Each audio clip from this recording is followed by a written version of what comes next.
If you're looking for on a budget monitor for your cameras, then stay tuned because today we're going to check out the Andycine A6 Max. First of all, if you want to know why you should have an external monitor for your filming or photography in general, go and check this video which I filmed previously. If you want to talk about the price right away, the A6 Max costs $199. All the links of the equipment I'm talking about today in this video, you will find them in the description tab down here. Let's go through the specs of the monitor. First of all, it's high resolution, Full HD 1920 pixels by 1080. In terms of brightness, we have 450 CD per square meter. I tested it out today. You can use it in a bright day with the sun as powerful as today. Still, it's not the most powerful monitor I've tried. We're gonna talk about it at the conclusion towards the end of the video as well. The A6 Max is compatible with most of the cameras out there, the SLRs and mirrorless. And also it's very easy to use in terms of HDMI. You just need to plug it in the camera output and connect the HDMI input in the monitor. The A6 Max is called A6, but it's actually a 5.5 inches monitor. It's touch screen, so you can scroll through the menu, not just through the buttons, but also just by touching the monitor. With 2 fingers, you can zoom in and out, and also you can pinch the images to, again, select your options. In terms of dimensions and weight, the monitor measures 148 millimeters by 93 by 20 millimeters, and the unit weighs 245 grams, so it's very light, and that's one of the pros of this monitor. So if you're traveling, that's probably a good option for you to have in your backpack. The package includes, of course, the A6 Max. Then we are gonna find a micro HDMI cable, which is great for Sony cameras, for example my Sony A7R III.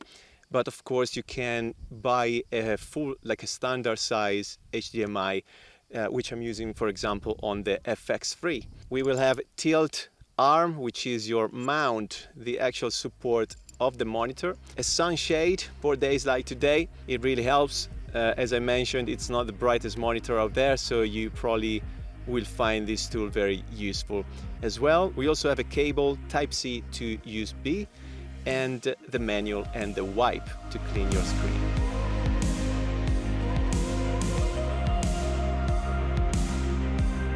The build of the monitor is nice. It's quite plasticky.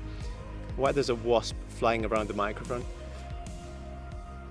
But still it looks good, and it feels good. It feels a bit plasticky again compared to other monitor. Remember, you are on a low budget. Let me talk about still the body of the monitor.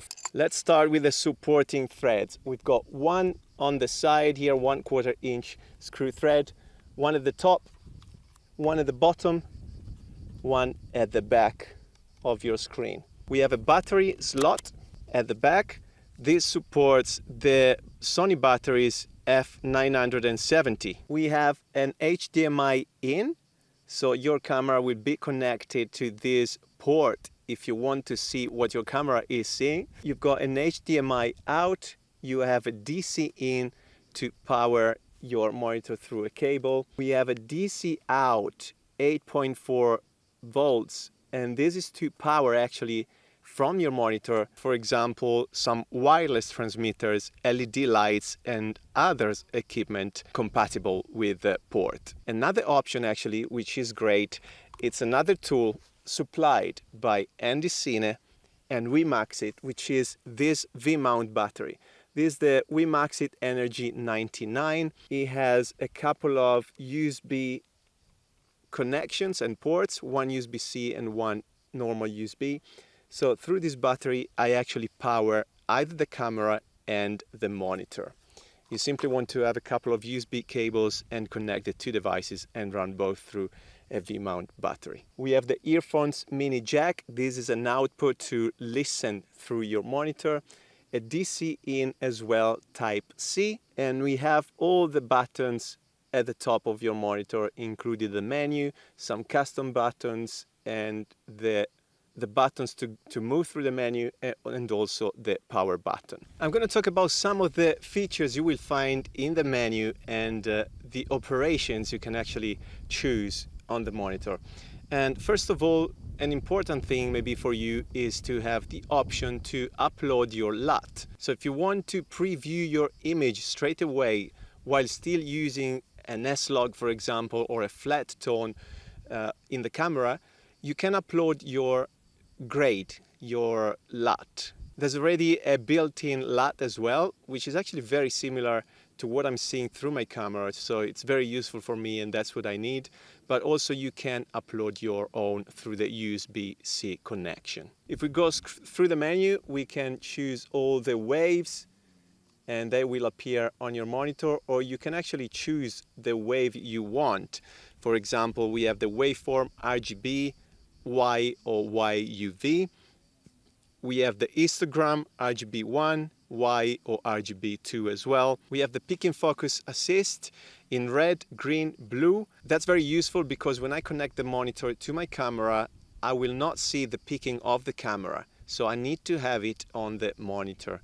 That's the option for this screen.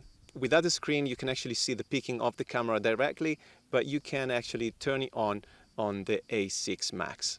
We also have false colors if that's something you're using. We have the option to turn on the zebra exposure. We have the 9 grid as well options. We have the safe margins, different safe margins.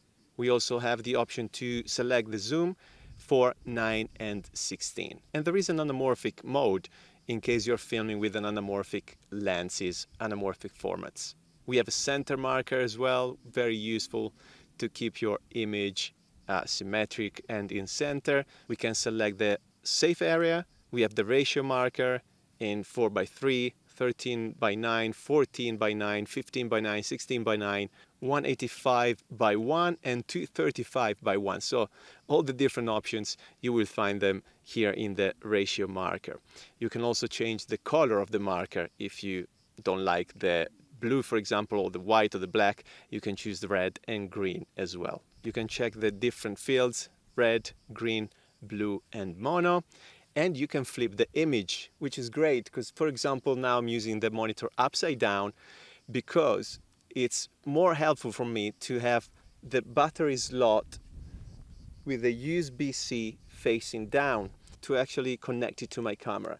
That's the better option for me, so it's great to flip the image upside down, but also left to right. So horizontally and vertically. Color temperature adjustable as well if you want to change it in monitor, and many other options. So conclusion, what do I think about the A6 Max? Again, it's a low budget monitor, so you need to keep it in mind.